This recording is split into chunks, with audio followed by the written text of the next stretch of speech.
राजस्थान में जो exit poll है वो साफ तौर पर ये कह रहे हैं कि 25 की 25 सीटें यहां बीजेपी के खाते में जा रही हैं। और अगर हम बात करें यहां कांग्रेस की, कांग्रेस लड़ रही है लेकिन कोई सीट जाती हुई नजर नहीं आ रही है। और ये बड़ी जीत है क्योंकि साफ तौर पर यह कहा गया था बीजेपी की तरफ से कि 25 की 25 सीटें हम अपने खाते में करेंगे। और एग्जिट पोल के नतीजे भी यही बता रहे हैं कि यहां 25 की 25 लोकसभा सीटें बीजेपी के खाते में जाते हुए दिखाई दे रही है। अब इसी पर बात की है हमारे सहयोगी ने सीपी जोशी से, क्या कुछ कहा है उन्होंने, आपको सुनवाते हैं। एनडीए को बहुमत मिल रहा है लेकिन विपक्षी दल जो हैं वो इस आंकड़ों पर बिल्कुल भी हैरान और परेशान है। और वो कह रहे हैं कि ये झूठा आंकड़ा है, सरकारी आंकड़ा। मुझे लगता है कि कांग्रेस पार्टी को 4 जून को इसकी हकीकत भी पता लगेगी और पहले से तय है। वो अभी क्या बयानबाजी करेंगे, 4 जून के बाद क्या कहेंगे कि ईवीएम में गड़बड़ी है, क्या बयान आने वाले इन लोगों के। लेकिन मुझे लगता है कि कहीं कहीं जब कांग्रेस और आपकी सरकार किसी राज्य में बनती है तो तब तो ईवीएम सही होती है। और देश की जनता जब नरेंद्र मोदी जी को प्रचंड बहुमत से आशीर्वाद देती है तब ईवीएम खराब हो जाता है इनके लिए। वो ईवीएम खराब नहीं, इनका मुझे लगता है मन और मस्तिष्क खराब है, उसका जांच करानी चाहिए।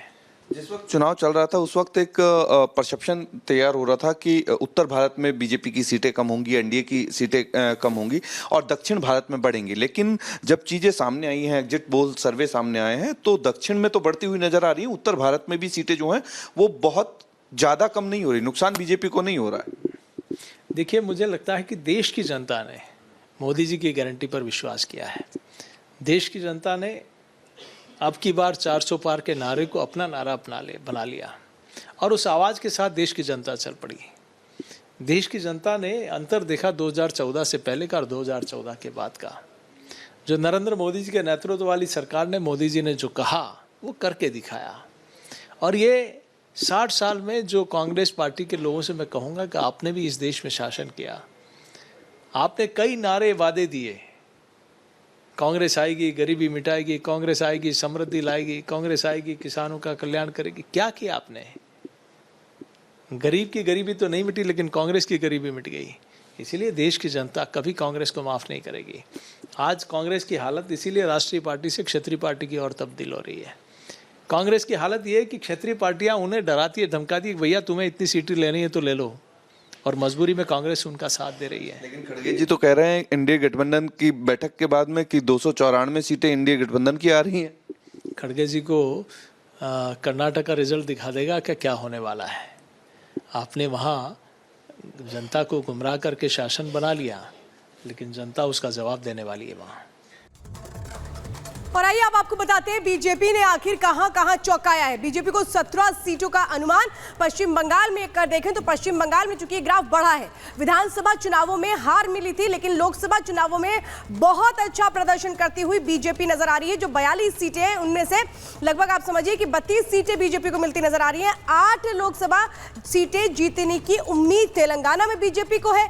तो विधानसभा में बीजेपी के सिर्फ 8 एमएलए वहां पर जीते थे, यानी पश्चिम बंगाल के बाद तेलंगाना में बहुत अच्छा प्रदर्शन हुआ। विधानसभा चुनावों के 6 महीने में ही कैसे पूरा का पूरा माहौल बीजेपी के पक्ष में आ गया।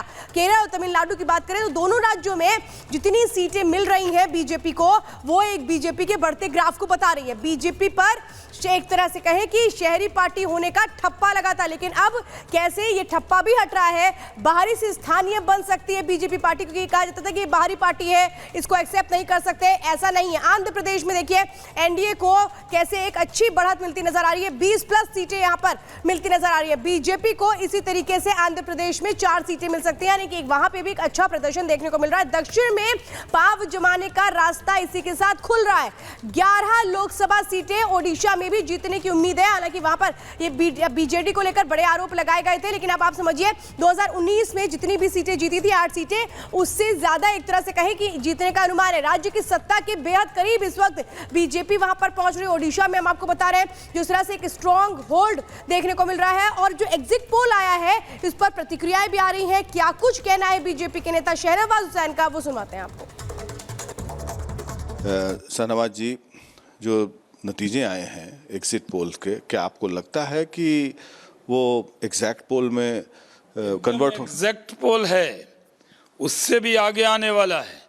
मैं साउथ में भी गया हूं, मैंने पूरा प्रचार देश भर में किया है। साफ दिख रहा था कि आ रहे हैं मोदी। मोदी जी की जो योजना थी वो एकदम ज़मीन पे थी। गरीब को तो लगता था कि उनको कैसे फिर प्रधानमंत्री बनाए। गरीब तो इनके जो विपक्ष के इंडिया अलायंस के हल्ले से डर गया था।